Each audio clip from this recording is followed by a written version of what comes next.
Good evening, Shad. Well, luckily no officers were killed in last night's shooting here at the Clocktower Garden Apartments. However, the suspect, 35-year-old Harold Murphy, was killed on the scene. Now, this all happened here in the parking lot behind me, somewhere over by this tree. Now, I talked to residents earlier today, and they said last night they heard anywhere between 6 and 7 gunshots.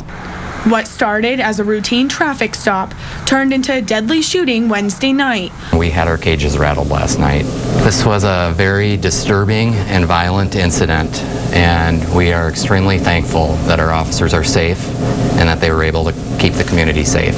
Officer Jarrell Llewellyn stopped an ATV with no headlights. The driver stopped in the parking lot of the Clocktower Garden Apartments in Rapid City and attempted to run from the scene. A second officer, Luke Lang, arrived and ran 20 yards before tackling 35-year-old Harold Murphy, who then started to fire multiple rounds from a handgun. There is no doubt in my mind that this subject intended to do whatever it took to flee our officers, including attempting to kill a Rapid City police officer. Officer Llewellyn fired his service weapon to stop Murphy, striking him at least once and killing him. This is the first officer-involved shooting this year, and officers say Harold Murphy had a violent history. The suspect has a violent criminal history and several past contacts with law enforcement, including arrests for aggravated assault, DUI, and being a felon in possession of a firearm. He also had a current no-bond warrant for failure to comply with sentence.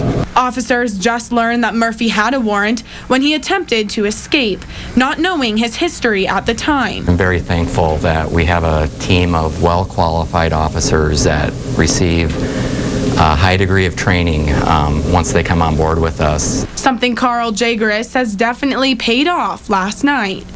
The end result today is unfortunate that he died at the scene. However, I'm extremely grateful that our officers were not injured. The two officers, Luke Lane and Jarrell Llewellyn, are on administrative leave until they feel they're well enough to come back to work.